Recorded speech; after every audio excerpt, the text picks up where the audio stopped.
The final presentation of the showcase is a recording from a trio of researchers from the Institute of Urban Indigenous Health, Dr. Sarah Matthews, Antoinette White, and Serene Fernando. Sarah is a pharmacist with a master's degree in health promotion. She currently manages and coordinates research and evaluation activities at the Institute and has written many reports that are integral to modern health promotion for and about Aboriginal and Torres Strait Islander people. Antoinette was born in Tasmania and is a Palawa woman from her mother's side and an Indian Guy woman from her father's side. She is currently the research assistant in the ISO C2 project at the Institute, and she's into facilitating community-based participatory research, strengthening Indigenous voices in the design of follow-up questions to be used to collect data of clients' health and well-being over time. And Serene is a Gilroy woman from Mungandai in northern New South Wales, northwestern New South Wales. She's a skilled researcher with an honours degree in Indigenous social determinants of health, good on you, with over 15 years experience working with Aboriginal communities, identifying community-driven research projects. She's also a research assistant on the ISO C2 project, and that's what they're going to be presenting on today. So let's see the recording, and then Sarah will be here to respond to those many questions that will be asked. Is transforming access, relational care and outcomes in primary health care for an urban Aboriginal Torres Strait Islander population. Findings from a pilot study. Welcome everyone. I would like to acknowledge the traditional owners and their connection to land, sea and community. I would like to pay my respects to the elders past, present and emerging. This presentation is coming to you from Meerjing, Brisbane, and we are on Turrbal Yagara country. We are presenting our pilot evaluation findings from IUI's System of Care version 2, the pod care model. Our research team consists of Dr. Danielle Butler, Dr. Anton Clifford Motopi, Dr. Sarah Matthew, Serene Fernando, and myself. I am Antoinette White, and my mob are Palawa in Inagai. IUI and Member Services' vision for the future is to build a strong and vibrant community by providing comprehensive, culturally responsive and high quality primary health care, and through this support our clients in their health journey. Over the last decade, a great deal has been achieved with improved access and health outcomes and expansion of services. But our community is growing. It was recognised that our services had an obligation to not only keep up, but to continue to improve the care we were providing. We know that connectivity and relational care is integral to achieving this. This challenge of delivering quality care to growing populations with complex care needs is something the world over is grappling with. In response to identified community needs and priorities, IUI explored international evidence and examples of best practice for addressing this. The Nuka model of care is an exemplar of this, developed for and by First Nations people based on principles and ways of doing closely aligned with IUI's ways and proper primary health care. This led to piloting an adapted model of care based on this at Caboolture Clinic at the end of 2018. ISOC 2 model is a pod model. A core team of health providers, a pod care team, work closely together and with clients and their families at every visit and throughout their health journey over the long term, mostly changing how the healthcare team works together.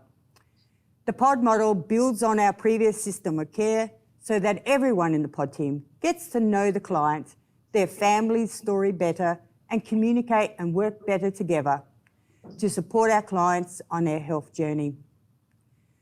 I would like now to hand over to Dr. Sarah Matthews. Hi, I'm Sarah. I'm the Research Project Manager working for the Institute for Urban Indigenous Health. I'll be talking a bit more on the implementation, feasibility, acceptability of the patient-centered medical home. So we have piloted the pod model at Caboolture Matsix Clinic, and through a process and impact evaluation have learned a great deal on the changes with the process of implementation and the experiences on staff and clients, as well as some early findings around access, quality of care, and health outcomes. I will briefly go through a few of the objectives of the study.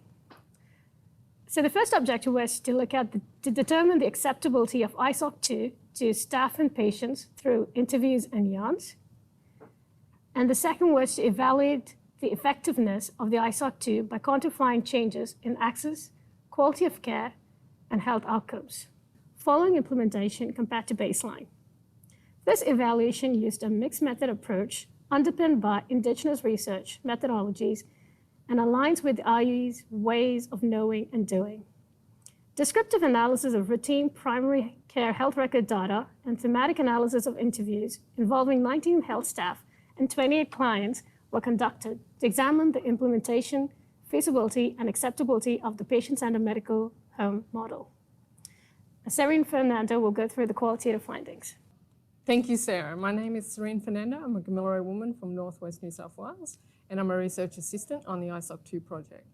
I will be reporting on the qualitative findings from the study and reflecting on the staff and clients' experiences of the pod model at Caboolture.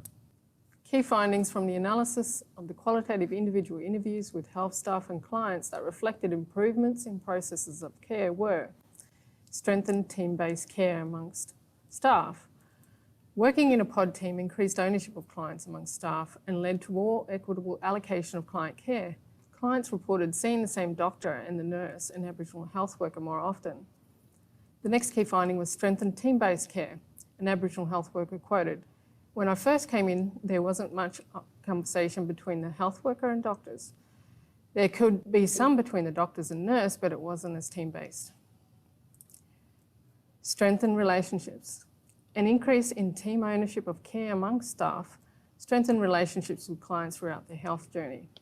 Clients saw staff as family and they felt they were part of their health journey because they were connected to them as an Aboriginal person and treated them in a proper cultural way. One of the obstacles to relational care were the large number of walk-in clients, clients in crises, and pod teams missing staff members. The next key finding was strengthened relationships.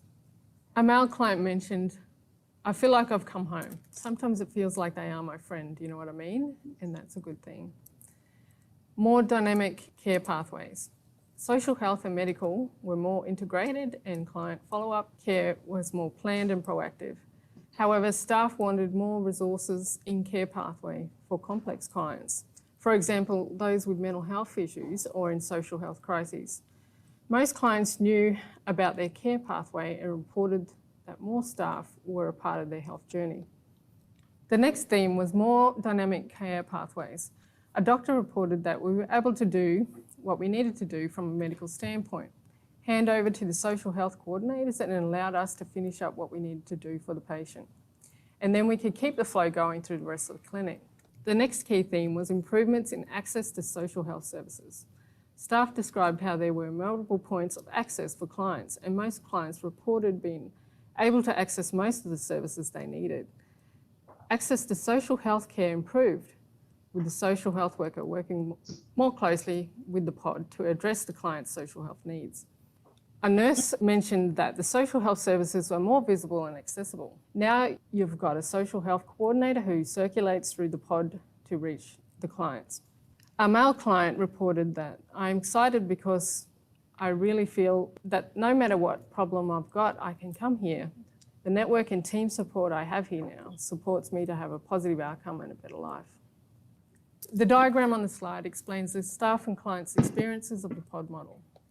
What community members think is deadly about the Caboolture Clinic. Staff support my health journey and know my story. My care is better now that I see more of the same health staff.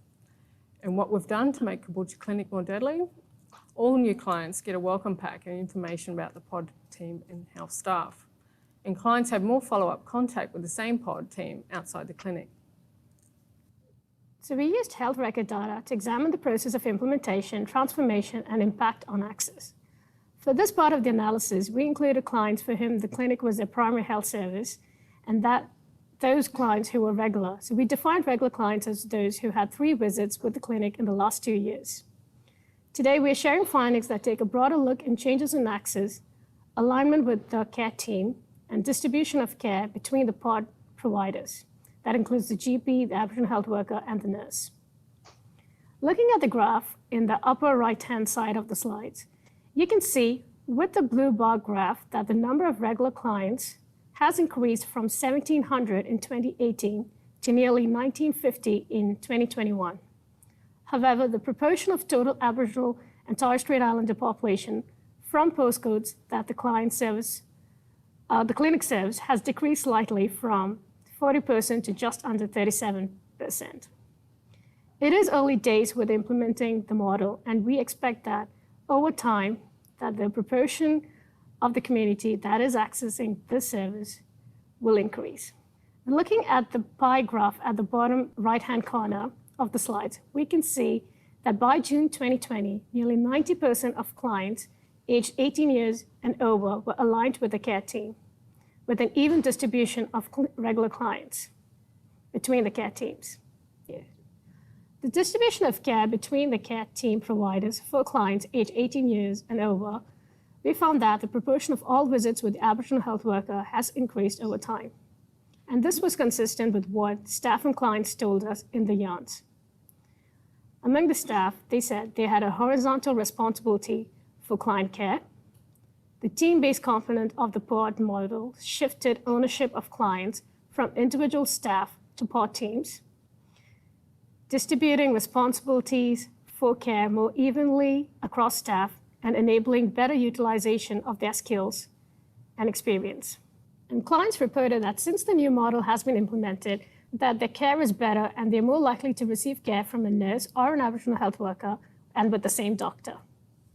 To conclude, this 2-year pilot period has been essential as it creates an opportunity to test, refine evaluation tools and methods, and gather important learnings that could support the potential larger scale rollout of IUI's model of care. This project extends this earlier work to continue the evaluation to 5 years to another site within IUI's larger network. The findings from this study is part of a larger study contributing to new knowledge on the effectiveness, transferability and scalability of IUI's Indigenous model of care, which is underpinned by IUI's Cultural Ways framework, and a model that not only contributes to new knowledge on Indigenous models of care, but to the broader primary healthcare sector.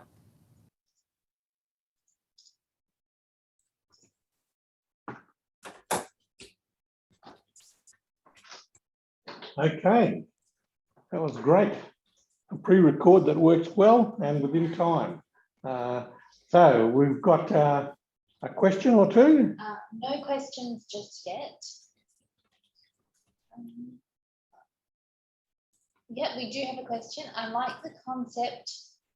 Sorry, Beta, can you read this one? The glare is right there. I like the concept of relational care. Great to hear about the interesting pod model to provide better health care. I also get the impression that it is more pleasant for team members as well. Did you evaluate the team members' reactions? Thanks for sharing your research. Thank you for your question. I've got Dr. Daniel Butler, who's a lead researcher for this project as well. So we both will answer the questions. Yes, we didn't evaluate the team members' reaction, but we did have an interview guide for them to understand the perception of the model for both the staff and clients. So we did interviews for all the 4 team members. Yeah.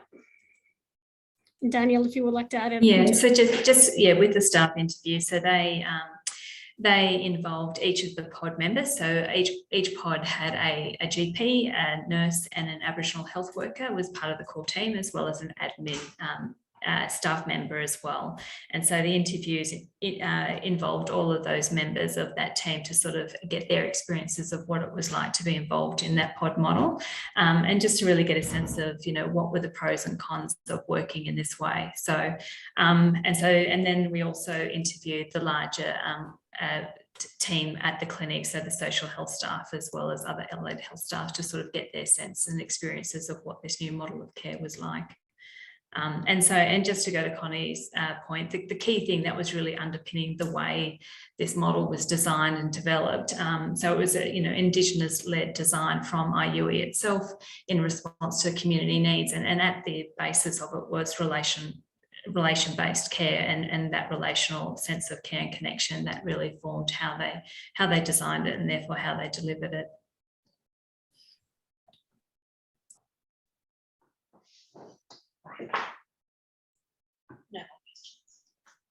No more questions then. Sarah, was there anything else you wanted to say that you forgot to mention in your pre-record? Nothing else. Thank you for the opportunity to present our findings.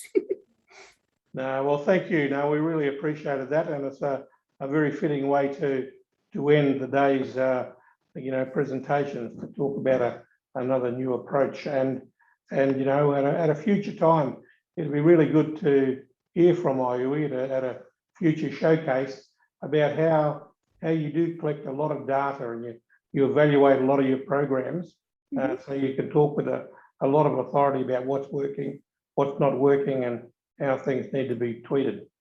Yep.